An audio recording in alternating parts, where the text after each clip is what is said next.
Mazen Hasme Mamoon, Muhammad Usama Ali, the very famous astrologer, business consultant, religious scholar, اس وقت بیت اللہ میں موجود ہیں اور میرے ساتھ اس وقت تھرو اسکائپ ہی از کنیکٹڈ. اسامہ صاحب thank you very much for your time. Osama صاحب دو تین چیزیں ہیں وہ بڑی امپورٹنٹ ہیں. ایک تو ہمیں یہ بتائیں کہ انٹرنیشنل سینیریو جنگوں کا زمانہ چل رہا ہے, جنگیں ہو رہی ہیں, اس کے ساتھ ساتھ ایک معاشی کساد گزاری ہے. ایک سوال آیا ہوا تھا کہ کسانوں کا کیا بنے گا, کسانوں کے بارے میں بتائیں. بزنس مینوں کے آئے ہوئے تھے کہ کہاں انویسٹ کریں, کیا کریں. اور دوسرا سب سے بڑا اہم سوال کہ پاکستان کے لیے اکتوبر اور نومبر لوگ اپنا فیوچر پلان کرنا چاہتے ہیں, اس حوالے سے پلیز گائیڈ کیجیے گا کہ ہونے کیا والا ہے. جی بہت شکریہ. بسم اللہ الرحمن الرحیم, الحمدللہ رب العالمین, اللہم صلی علی محمد وعلی محمد. آج سب سے پہلے تو بیت اللہ سے سب سے پہلے جو یہاں کی میری جو فیلنگز تھی یا اس کی بتانی دو چار پوائنٹ ڈسکس کرنے یا لوگوں کے گوش گزار کرنے بہت ضروری. ایک تو یہ جو دعائیں کہتے رہتے ہیں نا کہ دعائیں کریں دعائیں کریں دعائیں کریں, سب سے بڑی دعا ہے السلام علیکم ورحمۃ اللہ وبرکاتہ. یہ لازمی اپنا یہ مومن اور منافق کا فرق ہے اور اس کو عام کریں. اس کے اندر بڑا راز چھپا ہے, آپ لوگوں کی بقا ہے, امت کی, قوم کی, پاکستان کی, عوام کی, مسلمان کی. اس کو ترک کرنے کی وجہ سے آپ لوگ سب سے زیادہ وبال کا شکار ہیں. اللہ تعالیٰ کس وقت کس کی کیا دعا سن لے, اس لیے اس کی کثرت کو فروغ دیں, سلام کی کثرت کو فروغ دیں. یہ دعا ہے اور یہ کبھی بھی کسی منہ سے کسی کو لگ جائے اس کا نہیں پتا. دوسری بات یہ اسی وجہ سے اسی سینس سے سمجھا دوں کہ جو نبی پاک صلی اللہ علیہ وآلہ وسلم امام الانبیاء کی ذات اہل بیت اطہار, جب آپ ان پر سلام بھیجتے ہیں تو واپس آپ کو, کیونکہ اسلام میں جواب دینا واجب ہے, مستحب ہے سلام کرنا, جواب دینا واجب. جو شریعت کے بانی ہیں ڈیفینیٹلی آپ سمجھیں کہ وہاں جہاں سے نکلی شریعت ہمارے لیے وہاں جواب آئے گا تو آپ کی زندگیاں بن جائیں گی. تو سب سے بڑا وظیفہ میں سمجھتا ہوں کہ آپ لوگ روٹین بنائیں کہ آقا دو جہان پہ سلام ان کی آل پہ بھیجیں اور پھر جواب لیں. اسی سینس فارمولے میں آپ ایک دوسرے کو سلام کریں اور سلام کا جواب لیں. تیسری بات یہ ہے کہ یہ جو ادھر کی اور ایک بڑا احساس مجھے نیا ادھر تھوڑی سی اس میں جاگ گیا, وہ بھی بتانا بہت ضروری ہے کہ پاکستانی خواتین کی قدر کریں. دو چار لوگوں سے یہاں میری گفتگو ہوئی تو جب ان سے میں نے ایسی مذاکرن یہاں کے کلچر کے بارے میں پوچھا تو ایک کیا, تو جو انہوں نے عرب خواتین کی جو حق مہر اور باقی شرائط اور جو جتنی ٹف صورتحال بتائی نا, تو ایک تو میرا مشورہ ہے جتنی بھی اس ٹائم ہماری ویورز سن رہی ہیں کہ دوسری شادی کے پیچھے بڑی پڑی رہتی, ان کی زبردستی ایک عربی عورت سے کروائیں تاکہ آپ لوگوں کی قدر ہو. اور دوسری جو پاکستانی جانتے ہیں ان مردوں کو ہے کہ جی یقین جانے کہ یہ پاکستانی جو آپ کی بیویاں یا خواتین ہیں ان جیسا دنیا میں کوئی نہیں ہے, تو ان کی قدر کریں. اب آ جائیں کہ جو صورتحال ڈیولپ ہو رہی ہے, یہ سوشل میسج یا پبلک میسج, ظاہری بات ہے میں جو جس سے گزرا ہوں یہ ایک سفر نامہ ہے, یہ جیسے اینڈ ہوتا ہے تو میں انشاءاللہ ساتھ ساتھ بھی جو میرے ذہن میں آئے گا بتاتا رہوں گا, لیکن یہ ضروری ہے. باقی آ جائیں کہ بزنس کمیونٹی کے لیے میں سمجھتا ہوں کہ فی الحال یہ جو ایریا ہے جہاں پوری دنیا کا مسلمان, دیکھیں ہماری بزنس میں ہوتی ہے نیش مارکیٹ کہتے ہیں جس میں ہم ہائر جو جس کی بائنگ پاور ہے اس کو ٹارگیٹ کرتے ہیں اور بڑا تھوڑے سے بڑا مارجن لینے والے, اور اسی طریقے بائنگ اس کو کیٹیگرائز کرتے ہیں ٹارگیٹ آڈینس کو. تو سب سے پہلا تو میں سمجھتا ہوں کہ یہ جگہ جہاں ہر جس کے پاس تھوڑا سا پیسہ ہے اس مسلمان نے ادھر آنا ہے, تو اس کا مطلب ہے کہ سب سے زیادہ اچھی اپرچونٹیز اب آگے آپ لوگوں کے پاس ادھر کی موجود رہیں گی مکہ یا مدینہ یا اس ایریا میں اس کی سراؤنڈنگ میں. تو جو بزنس سچویشن ہے نا سر, اس میں یہ ہے کہ پاکستانی جو مینوفیکچرر ہے جس کا تو ڈیپینڈ کر رہا ہے را میٹیریل پہ, اس کو تو سنبھل جانا چاہیے.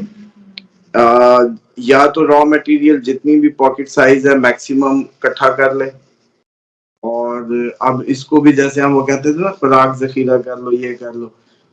اگر اپنی اکیلے کی استطاعت نہیں ہے تو لوگوں کو تھوڑا سا اپرچونٹی دے دے کہ بھی آپ انویسٹ کر دو اسٹاک میں، لے کے رکھ لو، میں آپ سے لیتا رہوں گا، یا کوئی بھی ایسا میکنیزم بنا لے جس کے تحت جو ہے وہ میں سمجھتا ہوں کہ، کیونکہ اگر یہ جو مجھے نظر آ رہی ہے نا پاکستان کی اپ کمنگ صورتحال، وہ نیکسٹ ایئر تک یہ چانسز ہوں گے کہ جی بی والا راستہ بھی بند ہو. آپ لوگوں کے لیے آپ تھوڑا سا سینیریو کو سمجھیں کہ بنگلہ دیش میں اینٹی پاکستان حکومت کو اتارا گیا ہے. تو ڈیفینیٹلی اگر اینٹی پاکستان حکومت کو اتارا گیا ہے تو اس کا مطلب ہے کہ اب جو حکومت آئی وہ پرو امریکن آئی، کیونکہ ہم پھر وہ ایک ہی اس کے ہو گئے، مطلب اسٹوڈنٹ ایک ہی کلاس کے. باہر سے ہی آیا ڈاکٹر یونس بھی، اور جو اسٹوڈنٹس کو جس این جی اوز جنہوں نے انکریج کیا وہ بھی امریکن اس پہ آ رہی ہے الزامات. تو اس کا مطلب ہے کہ یہ چائنا کا راستہ روکنے کے لیے امریکہ اپنا بیسٹ انفلوئنس اس خطے میں ڈالے گا. انڈین کورٹ سے بھی بات چلے گی باہر، انڈین کورٹ سے بھی بات چلے گی اور اپنا انفلوئنس بنا لیا گیا، جس کا میں کہہ رہا تھا کہ اس ٹائم آپ لوگوں کو یہ دیکھنا ہے کہ خطے میں عالمی جنگ کی ابتدائی تیاریوں کے تحت اپنے اپنے انفلوئنس ایجنٹس لائے جا رہے ہیں، اپنی اپنی نمائندہ حکومتیں تبدیل کروائی یا لائی جا رہی ہیں. پیوٹن کی اپنی کوششیں ہیں اور امریکن کی اپنی کوششیں، کیونکہ اب ان سب کی جنگ لڑنی ہم نے ہے، مورے آپ ہم ہیں، بنگلہ دیش، پاکستان، انڈیا، ایران، افغانستان. لیکن اصل لڑائی چائنا، رشیا اور امریکہ کی ہے، اور سپر پاورز ٹکرائیں گی، بلی کے بکرے ہمیں بنائیں گی. سمپل سی گیم ہے. بنگلہ دیش میں آپ سمجھیں کہ امریکن جیت ہوئی ہے، اور اس کا مطلب ہے کہ اپ کمنگ ٹائم میں چائنا کے لیے گوادر بھی تھریٹ بنائی جائے گی. گوادر تو ویسے میں نے آپ کو شاید بہت پہلے ایک بات ہوئی تو کہا تھا کہ جب بھی چلنے والی ہوئی ہم انگسٹ میں چلے جائیں گے اور کبھی گوادر آپریشنل نہیں کر پائیں گے. اور وہ دیکھ لیں آپ، اب مجھے لگتا ہے کہ جی بی والے راستے سے انڈیا کو مجبور کیا جائے گا ہم پہ کوئی ایسی مہم جوئی کرنے کے لیے، کشمیر اور جی بی کا راستہ، کہ وہاں سے بھی چائنا کو بلاک کر دیا جائے. پھر جو اوپر والے راستے سے آنے کے ذریعے بنگلہ دیش کے ذریعے، اور جو برما میں ہوا تھا صورتحال اور روہنگا والا جو کیس تھا وہ بھی اسی جنگ کا شاخسانہ تھا. اب ہمارے لوگ سمجھتے ہیں کہ موبائل کی دنیا میں انہوں نے سمجھ لیا ہے کہ چیزیں جلدی جلدی ہو جائیں، ویژول ہائی ہوتا ہے اور رسپانس ٹائم ہائی ہوتا ہے، تو ان کو لگتا ہے کہ بس ابھی ہو جائے. اور اس کے نتیجے میں سمجھتا ہوں کہ وہ اوپر والا راستہ بھی بلاک ہوگا. اب ادھر سے بھی جو صورتحال ہوگی یہ جواب ہوگا چائنا رشیا بیکنگ کا، جو کہ ایران اور یمن اور لبنان اور ان کو دی جا رہی ہے کہ اگر تم وہاں سے راستے بند کرواؤ گے یمنیوں کے ذریعے تو ہم تمہارے ادھر سے کریں گے، اور تائیوان چائنا. تو ان شارٹ یہ سارا سینیریو بتانے کا مقصد یہ ہے کہ جو امپورٹر ہے پاکستان کا وہ سنبھل جائے. ایک تو اپ کمنگ ٹائم میں جب پھر آپ لوگوں کو بندے کا پتر بنانے کے لیے ڈالر ایکسکیوز کیا جائے گا تو آپ لوگوں کے لیے ایک بہت بڑا مسئلہ انٹرنیشنل پیمنٹس ہو جائے گا. دوسرا، راستے بند ہونے کی صورت میں، مال کی سپلائی کی ڈیلیز کی صورت میں آپ لوگ اچانک چوک ہو جائیں گے. تو آج سے ہی اپنا بیک اپ پلان کے تحت اپنے ماڈلز کریٹ کر لیں، مینوفیکچرنگ سٹاک بھی اکٹھا جو موقع ملتا ہے اکٹھا کریں. دوسرا، جتنے ہمارے کمرشل اور پراپرٹی کی دنیا کے ٹائکون تھے، انجوائے کیا، پیسہ بڑھا لیا، لیکن اب پیسہ بچائیں کیسے؟ یہ لوگ چاہتے ہیں کہ اب جتنا بھی پاکستان میں پیسہ ہے ابھی ہمارا ریٹو ریٹ ہی چیز باہر لے جو ایکسپورٹ کر دو تاکہ ہمیں ڈالر آ جائیں. مثال کے طور پہ ایک بزنس مین ہے، وہ 5 ارب لے کے بیٹھا ہوا ہے، اس نے کما لیا 5 ارب، 10 ارب کما لیے.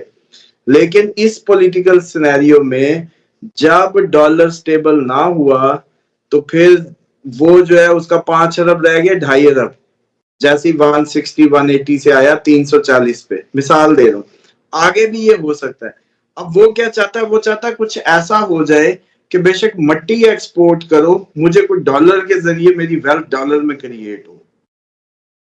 ایک تو یہ ایک بہت بڑی دوڑ شروع ہونے والی ہے اب اپ کمنگ ٹائم میں، کہ سب کے سب کوشش کریں گے کہ کچھ بھی ریٹو ریٹ ہی دو تو ہماری ویلتھ بنے. مطلب مثال کے طور پہ کیونکہ آپ کو پتا ہے بزنس کنسلٹنٹ ہونے کے ناطے کمپنیز اور ان کے جو بھی بگ پلیئرز ہوتے ہیں وہ اس طرح کی ڈسکشنز چلتی ہیں، باتیں ہوتی ہیں، تو اس میں ڈیفینیٹلی یہ ہے کہ جی میرا اتنے ہزاروں ٹن آلو پڑا ہے اسٹاک، کسی طریقے ریٹو ریٹ ہی باہر نکال دو تاکہ وہ جو روپیہ میری ویلتھ ہے وہ کنورٹ ہو جائے ڈالر میں. سمجھتے ہیں یہ سینیریو ہے. مینوفیکچر سیدھا ہو جائے، گولڈ میں کنورٹ کریں. مجھے لگتا ہے ڈالر بھی آگے اگر زیادہ لانگ ٹرم آگے جا کے ڈالر بھی شاید اتنا اس نومبر دسمبر کے بعد امریکن جو صورتحال بن رہی ہے، اکتوبر میں تو امریکن الیکشن بھی آپ کو اچانک یوں ہچکولے لیتا، انریسٹ اور چیزیں بڑی خراب نظر آئیں گی. تو مجھے اسامہ لگتا ہے کہ امریکہ کا ڈنڈا بھی آگے کمزور ہوتا لگ رہا ہے، جس کے نتیجے میں ڈالر بھی ریلائبل نہیں رہے گا. تو ایک تو میں آپ لوگوں کے لیے ایک تھوڑی سی وہ ایک ٹیکنیک بتا دیتا ہوں ایز اے بزنس کنسلٹنٹ یا جو اپنوں کو دیتا ہوں کہ آپ کوشش کریں جو بڑے بزنس مین یا کچھ بھی ہیں گولڈ میں کنورٹ کریں اپنی ویلتھ کو، اس کو نیشنل بینک میں رکھیں، ادھر سے لون لے کے جو بھی کرنا ہے کر لیں، ویلتھ آپ کی سیف رہے گی، پیسہ آپ اپنا اسی سے سرکل چلا لیں. یہ سب سے بیسٹ آئیڈیا ہے. اس کسانوں کے بعد بارے میں بتائیں. کسان سر کوئی مسئلہ نہیں، صرف جیے گا کسان جیے گا، اگلی دنیا کسان کی ہے. پراپرٹی والے جتنے بھی ہیں ان کو چاہیے کہ چپ کر کے انویسٹ کریں 3-4 چیزوں میں. سیڈ بینکس بنائیں، بیجوں پہ کام کریں، کسان کو فیسلیٹیٹ کرنے پہ کام کریں، اور کسان سے چیزیں اگوائیں کارپوریٹ کمپنیز بنا کے، اور ان کو خود ایکسپورٹ کریں. کیونکہ کسان کی قابلیت ایکسپورٹ کی نہیں ہے، لیکن اس کو اگر آپ تھوڑا سا، مثال کے طور پہ میں ابھی ایک مثال دیتا ہوں. میرے ایک دوست ہیں، جیسے اس کے ہوتے ہیں وہ فروٹ اینڈ ویجیٹیبل کے مطلب کام کرتے ہیں، تو انہوں نے کیا کیا کہ جو باغ تھے سیبوں کے بلوچستان کے، وہ بائے کیے کس کے بیوز میں؟ سولر دے کے، کہ سولر کسانوں کو لگا دیا تاکہ وہ اپنا پانی اور چیزیں اچھی کریں، باغ اچھا پلے گا اور ان کو ریونیو اچھا آئے گا. تو انہوں نے انویسٹ اس میں کیا اور اب ان کی منوپلی تھی سیب پہ. اب اسی طریقے سے سب بزنس مینز کو چاہیے کہ ایگری لینڈز کو آباد کرنے کی طرف ایگری ماڈلز میں جائیں آئیں، اور کسان کے لیے اچھے ماڈل. زندگی کسان ہے، آگے جیے گا صرف یہ جیے گا. سب سے زیادہ جو تھریش ہولڈ گرے گا اگلے آنے والے وقت کا، وہ آپ کے اربن ایریاز پہ ہوگا. رورل ایریاز پھر بھی سروائیو کریں گے. ان کا کیا، چوپڑی روٹی تھوڑی سی دھنیا کی وہ چٹنی بنا کے اڑائی ہوئے تو وہ پیاز والی ہوگی، دوسری کوئی قوم ہوئی تو انہوں نے وہ دوسری چٹنی کو پودینے اور اس والی، نہ کوئی ہوا تو نئی ورائٹی وہ ہوتی ہے. آپ کو پتا ہے کہ وہ لال مرچیں ڈال کے بھی اس کو تھوڑا سا کوٹ کے گھولیا سا بنا لیتے تھے. ہر علاقے کی اپنی اپنی ایک وہ ہے. تو میں سمجھتا ہوں کہ ان کا سروائیول کا تو کوئی مسئلہ نہیں ہے. یہ تو دنیا داروں کے رولے ہیں اگلے آنے والے وقت میں. ان کو روٹی، ان کو بکری کے دودھ کی چائے چیزیں ان کو اویلیبل ہی رہیں گی. مرغی ان کا انڈا دے ہی دے گی. یہ عمران خان جو کہتا تھا نا مرغیاں رکھو، یہ ہنستے تھے. یہ وقت آگے آئے گا جب یاد آئے گا کہ یار اس وقت مرغیاں رکھی ہوتی تو آج انڈے تو گھر کے ہوتے. چل اسامہ صاحب، اکتوبر نومبر پاکستان کا سیاسی جو ذائچہ ہے وہ بتائیں، کیا سینیریو بن رہا ہے، اور انٹرنیشنل سینیریو یہ ذرا بتا دیں. دیکھیں 2 اکتوبر کو جو صورتحال ہے پاکستان کی یکسر ایک ٹاپ گیئر لے لے گی. اس سے پہلے جتنے بھی گیئر ہوئے، چلے آپ کو اچانک پتا چلے جی پاکستان الٹا ہو گیا ہے ستمبر میں، مثال دے رہا ہوں، تو اکتوبر میں گھومنے لگے گا. مطلب جو بھی آپ لوگ ستمبر میں دیکھیں گے وہ اکتوبر اس سے بڑا رسپانسو ہوگا، اس سے زیادہ شدت انگیز ہوگا. In a term of agitation of the people, in a term of unrest, in a term of turmoil, حکومت انسٹیبلٹی اور حکومت کے گرنے سے لے کے اکنامک سچویشن، اکنامک انسرٹینٹی، جس کے نتیجے میں ڈالر بھی اوپر جا سکتا ہے، روپیہ کمزور ہو جائے گا اکتوبر میں. اس سے پہلے جس نے جو کچھ کرنا کرانا ہے کر لے. 15 نومبر اس کی آخری ڈیٹ ہے. 15 نومبر سے پہلے جو بھی ہونا ہوا، جو بھی آپ لوگ سوچتے تھے یا آپ لوگوں کے جو بھی صورتحال اب تک کی جو چل رہی ہے، یہ کسی نہ کسی اونٹ کروٹ میں بیٹھ چکا ہوگا. موسٹ پروبیبلی یہ ہے کہ یہ حکومت نہیں ہوگی. کوئی نیا سیٹ اپ ہوگا اور یہ تقریباً لوگ بھاگ بھوگ چکے ہوں گے اور کافی حد تک صورتحال جو ہے وہ لیکن یہ نہ سمجھیں گے سب سے یہ حکومت گر گئی اور سب ٹھیک ہو جائے گا. سب ٹھیک پھر بھی نہیں ہو رہا. صورتحال اب آپ دن بدن ایک اس میں خراب میں جا رہے ہیں. تو اس لیے بس یہی بات ہے کہ سکون چاہتے ہو تو خود کو بے سکونی کے لیے آمادہ رکھو. یہی واحد فارمولہ اس ٹائم پاکستانیوں کے لیے. تھینک یو اسامہ صاحب, thank you very much for your time. ناظرین, آپ نے اسامہ صاحب کی بڑی جو ہے نا وہ کہتے ہیں کہ یہ ایسی باتیں آرام سے نہیں ملتی. اسامہ صاحب نے آپ کو مفت میں دینی ہے تو مستفید ہیں ان سے, استفادہ کریں. یہ اجازت آپ دیں کے سوال کا کمال ہے, آپ کا کریڈٹ ہے. سوال جتنا اچھا ہوگا آدھا علم سوال میں ہی ہوتا ہے. چلے میرے لیے بھی اسامہ صاحب دعا کیجیے گا. لوگ سوچ رہے ہوں گے کہ اینک کیوں لگائی ہوئی ہے, آپ کو ہاں پتہ یہ کیوں میں لگائی دو ہوئی ہے. بار میں نے بلکہ تو رکے میں نے 2 بار سوچا کہ ان کو آپ جب اتار رہے ہیں لگا رہے ہیں لوگ تھوڑا سا اس کو وہ کر رہے ہوں گے مائنڈ, تو میں نے کہا ایکسپلین کر دوں کہ رضوان صاحب کی بھی آنکھوں کا آپریٹ ہوا ہے تو اس کے لیے دعا بھی کریں. اور آپ کے لیے میں تو یقین کریں نیکسٹ پروگرام آپ کے ساتھ وہ کیا کہتے ہیں سالیڈیٹری, اس میں بھی لگا لوں گا تاکہ ہم دونوں ایک ہی دونوں این کے لگا کے اس کو جو ہے نہیں وہ مشکل ہو رہا تھا میرا. ہاں جی ضرور. اللہ تعالیٰ آپ کو صحت دے, اللہ تعالیٰ آپ کی آنکھوں کا نور سلامت رکھے, اور انشاءاللہ یہاں بھی ضرور آپ کے لیے دعائیں ہیں. اجازت ہے, پھر ناظرین سے اجازت چاہتے ہیں. اللہ آپ کی حاضری کو قبول فرمائے. اللہ حافظ.